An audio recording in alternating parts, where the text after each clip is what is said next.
weekends. And actually not be around. Hi, welcome, and thank you so much for joining today's morning panel on healthcare M&A and innovation.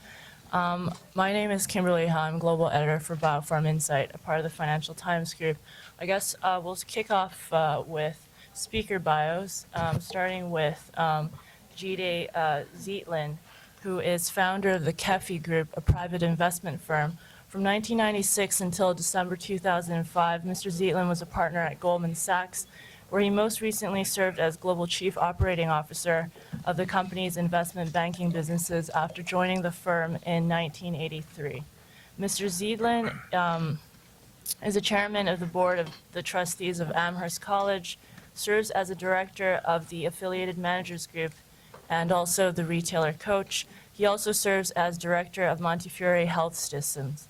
Jide holds a degree in economics and English from Amherst College. He has an MBA from Harvard University.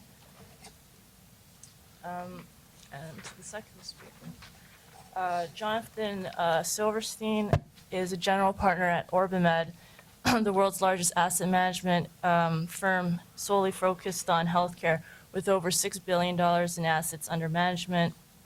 Jonathan joined OrbiMed in 1998 to focus on private equity and structured transactions in small capitalization, public biotechnology and medical device companies. He was previously a director of life sciences in the investment banking department at Sumitomo Bank. Jonathan has a JD and MBA from the University of San Diego and a BA in economics from Denison University. And to his left is Hunt Henry, who is managing director at Ferghana Partners, a specialist investment bank. Hunt joined Ferghana in 2002 and currently manages the global equity financing activities of the firm's clients, as well as the creation and execution of M&A and corporate partnering deals in the medical and diagnostics sector. He has over 25 years of experience in investment banking, private equity, and corporate operating experience, all of which the last 20 years have been in healthcare.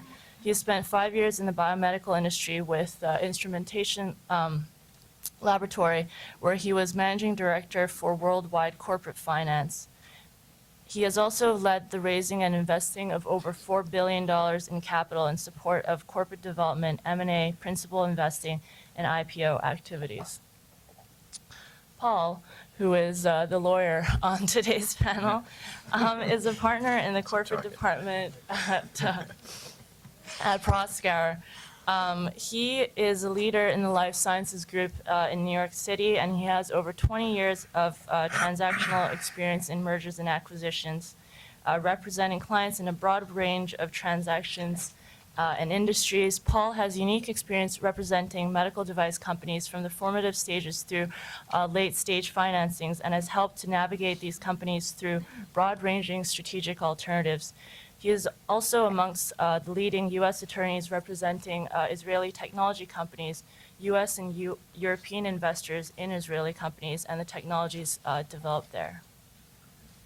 And last, but definitely not least, is Les Funtleyder, who is a healthcare strategist and portfolio manager at Miller Tabak, a New York-based investment firm. He has been in the healthcare industry since 1993 and joined Miller Tabak in 2004 as a healthcare strategist. Currently, he manages the Miller Tabak Healthcare Transformation Fund. Before Miller Tabak, he managed a global long-short healthcare portfolio for Provident Advisors, a hedge fund based in Minnesota. Prior to joining Provident, he was a medical device analyst at UBS, and he's also been a biotechnology equity research analyst at Bigelow & Company, a boutique firm based out in Colorado. His industry experience includes directing clinical and business research at Innovative Health Solutions, a joint venture between Merck and Wyeth, and he's also been a consultant to HMOs and hospitals.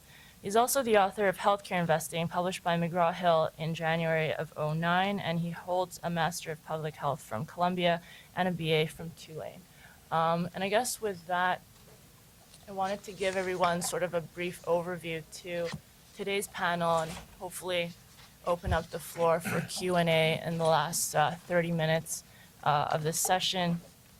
Basically, as you all know, the M&A, the current market economy, And with the FDA's stringent guidelines on approvals, I wanted to basically kick off with a delightful and cheery morning discussion on, I guess, for the companies, I guess the small to mid-sized companies sitting out in the audience today, you know, preparing for a successful exit. What do you actually have to start thinking about if you're planning to exit 12 to 18 months ahead of time?